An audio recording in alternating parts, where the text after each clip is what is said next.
He laughed. Berlin, 1940. The room was warm with cigar smoke and arrogance. When an American envoy mentioned that the United States planned to build 50,000 aircraft, Hermann Göring, Reichsmarshal of the Luftwaffe, leaned back in his chair and barked out a laugh loud enough to drown the ticking of his gold watch. 50,000 planes, he sneered. The Americans can't even make 50,000 bicycles. The officers around him joined in, their medals shaking with the sound.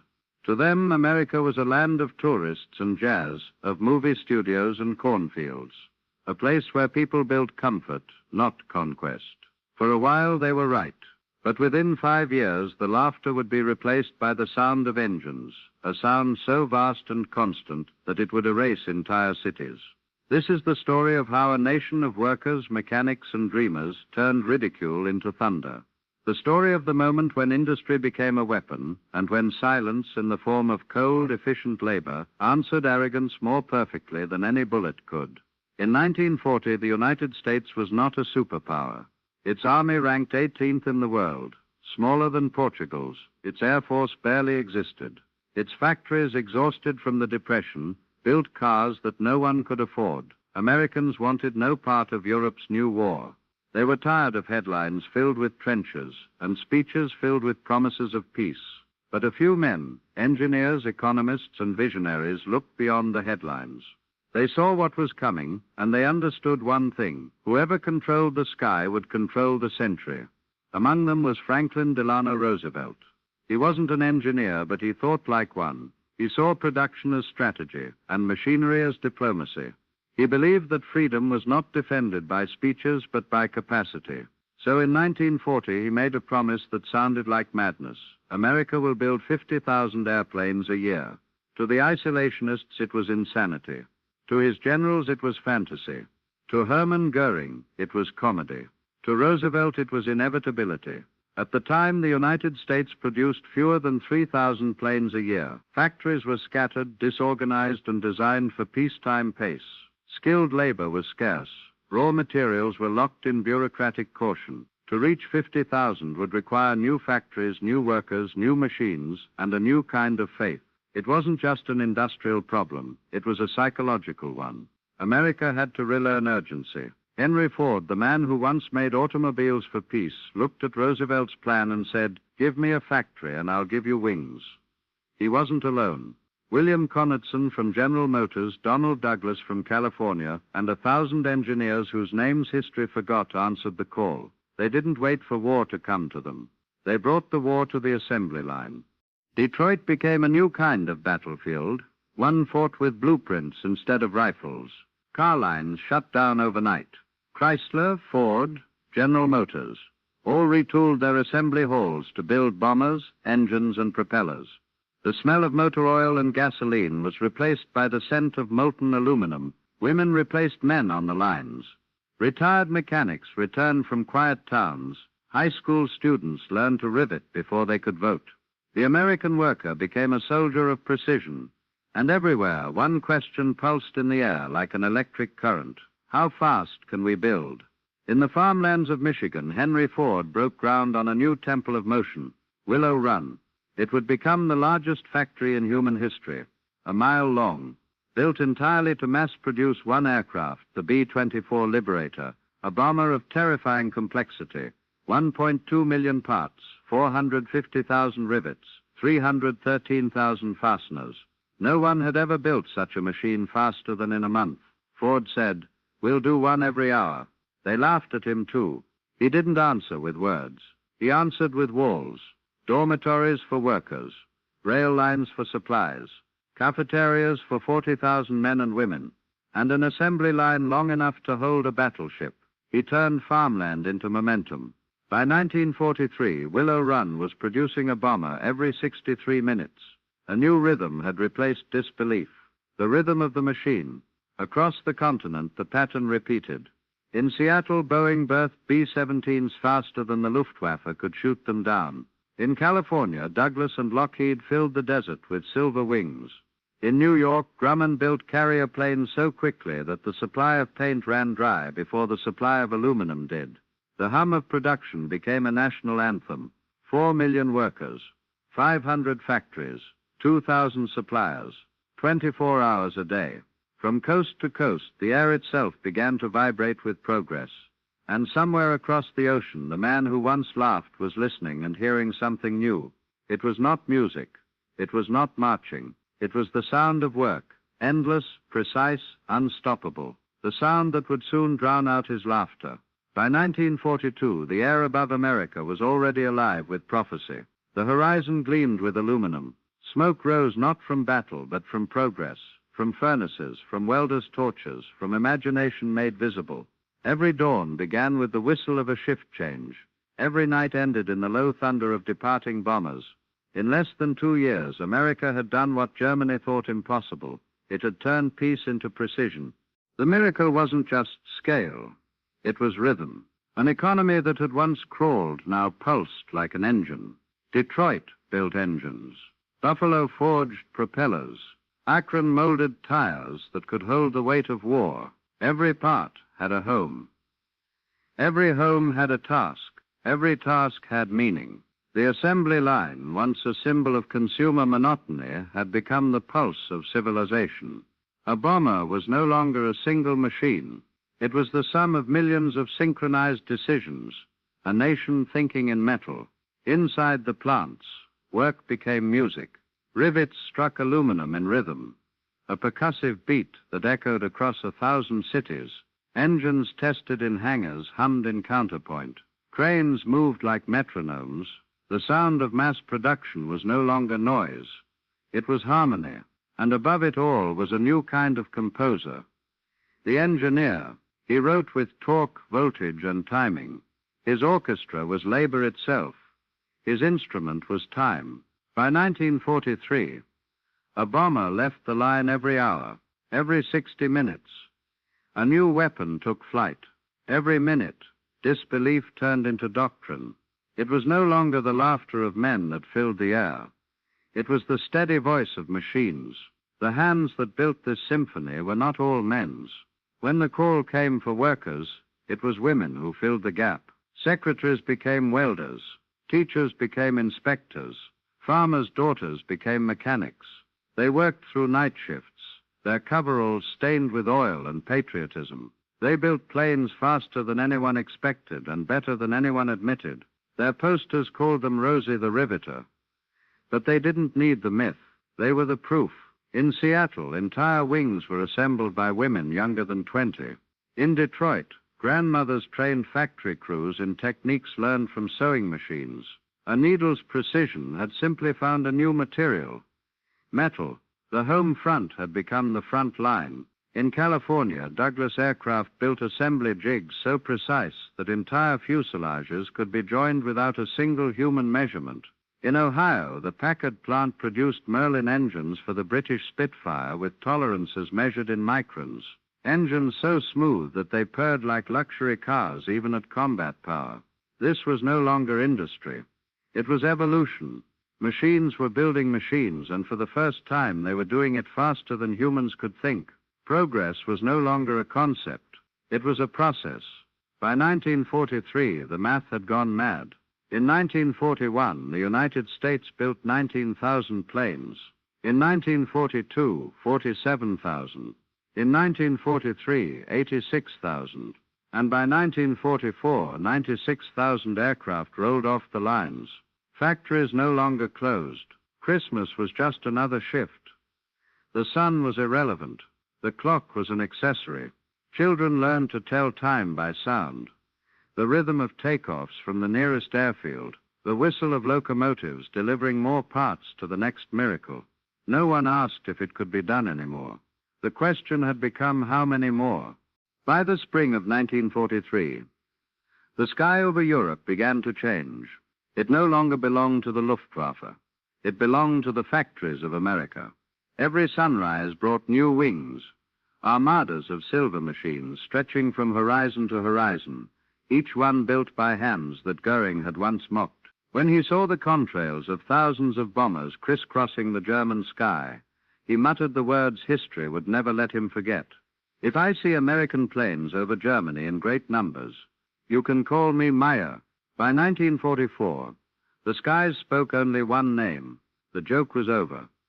The sound of laughter had been replaced by the roar of engines. At its peak, America produced one aircraft every 5 minutes. Factories ran on 3 shifts. Train yards stretched for miles, carrying wings east, engines west, and dreams in every direction. This was not just industrial strength. It was industrial faith. Faith that motion itself was victory. Faith that a nation united in purpose could outbuild fear. Each rivet driven into a wing was a defiance, a quiet declaration that arrogance breaks, but precision endures. When the first formations of B-17s crossed into German airspace, pilots joked that it looked like another assembly line, only now the product was destruction. Factories no longer stopped at the ground. They had risen into the sky. The Luftwaffe, once a symbol of perfection, now faced the perfection of scale. Its engineers could build a masterpiece. America could build 1,000. And for every plane that fell, 3 more took its place. That was the true secret of victory. Not genius, not luck, but replacement. The Germans measured excellence in aircraft built. America measured it in aircraft replaced. The result was inevitable. War has many currencies: bravery, luck, geography. But the most decisive one is arithmetic. The Axis believed war was art. America made it math. Every hour had a number. Every part had a place. Every mistake had a solution measured in torque, in seconds, in man-hours. Where the Luftwaffe saw individual craftsmanship, America saw a system. And systems, when perfected, don't tire, don't doubt, don't stop. Roosevelt had once said that the arsenal of democracy would be the great factory of freedom. By 1943, it was exactly that, a network so vast that it could replace what was lost faster than the enemy could destroy it. That was the equation that broke the Reich. In pre-war Europe, machines were built by specialists, men with apprenticeships, secrets, and pride. They made art from steel. In America, art became procedure. The principle was simple. If every worker can build a part, then every machine can be rebuilt anywhere. Standardization became salvation. A propeller forged in Ohio fit perfectly on an engine built in California, which fit a fuselage from Texas, which met a wing from Kansas without ever meeting its twin. It was not just manufacturing. It was choreography. The secret wasn't strength. It was synchronization. Across the map, production had become a living organism: rubber from Louisiana, glass from New Jersey, copper from Arizona, aluminum from Tennessee, and every railway a vein feeding the national heart. Each part left its station with the same quiet faith: somewhere someone would need it, and it would fit. America had invented something greater than an aeroplane. It had invented systemic competence. That was the quiet revolution, the understanding that precision could be democratic, that genius could be shared, and that perfection didn't have to be rare. Behind every factory was a handful of men who saw chaos and taught it rhythm. Donald Douglas, who built entire aircraft by intuition. William Knudsen, the car man who turned the entire nation into one factory. Henry Kaiser, who built Liberty ships in days instead of months. And Charles Sorensen, the engineer Ford called Cast Iron Charlie, who said the most American sentence of the war: the trick isn't knowing how to build. The trick is knowing how to build fast. They weren't generals, but they won battles all the same. Their battlefields were blueprints. Their victories were measured in output. For every hero in uniform, there were 100 nameless heroes in overalls. Their uniforms were coveralls. Their weapons were wrenches. Their battlefield was the assembly line. They didn't see combat. They built the sky that ended it. Every worker at Boeing, at Grumman, at Ford fought their war one rivet at a time, and the rhythm of their labor became the nation's heartbeat. The roar of engines testing in California echoed through radios in Brooklyn. The vibration of stamping presses in Detroit shook the ground of America itself. The war was no longer somewhere else. It was here in the hum of the machines. Numbers tell the story best. In 1940, the United States built 3,611 aircraft. By 1944, it built 96,000. By the end of the war, nearly 300,000. That meant a new plane every 5 minutes, a new engine every minute, a new propeller every 20 seconds. No empire in history had ever manufactured power so quickly. It was not about superiority. It was about inevitability. No matter how precise the Luftwaffe's planes, no matter how heroic its pilots, it could not outfly arithmetic. In the early years, German skies had been filled with victory songs, the hum of Messerschmitts, the howling dive of Stukas. By 1944, those songs were gone. In their place came a different music, the endless drone of bombers that could not be counted. Entire cities vanished under that sound. Factories went dark. Airfields turned to dust. Hermann Göring, the man who once laughed, now stood on balconies listening to the echo of his own disbelief. He had measured power in symbols and been crushed by systems. The laughter had been drowned out by the hum of process, the sound of machines, not celebrating victory, but simply refusing to stop. There was a day, early in 1944, when American air power reached such scale that observers in Berlin couldn't see the sun through the contrails. Tens of thousands of engines, each singing in its own key, blended into one sound, a single mechanical chord. To those on the ground, it was the sound of punishment. To the men who built it, it was the sound of proof that laughter has no armor. By 1945, the world had changed frequency. The hum of factories, the roar of engines, the rhythm of production, it was no longer a sound of war. It was the sound of destiny. America had discovered its truest invention, scale. When the war ended, the furnaces didn't cool. They simply changed purpose. The same assembly lines that once built B-17s now built Bucas. The same engineers who designed wings now designed highways. The same precision that made bombers now made refrigerators, cameras, televisions.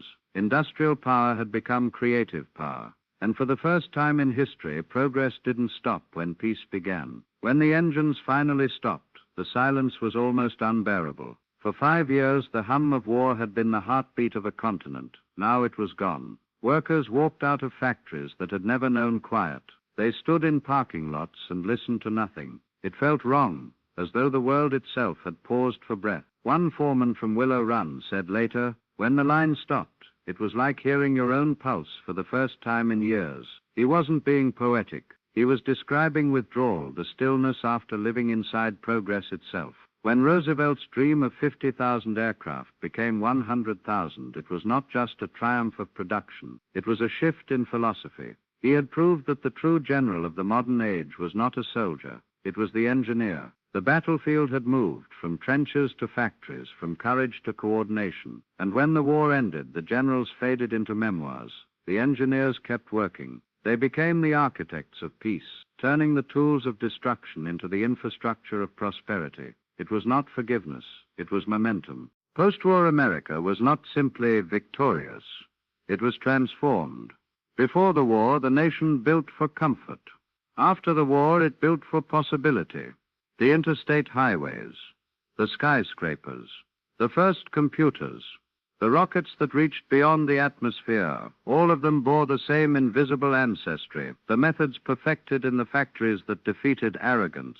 The war had taught a generation that anything could be made if only one was willing to organize hard enough.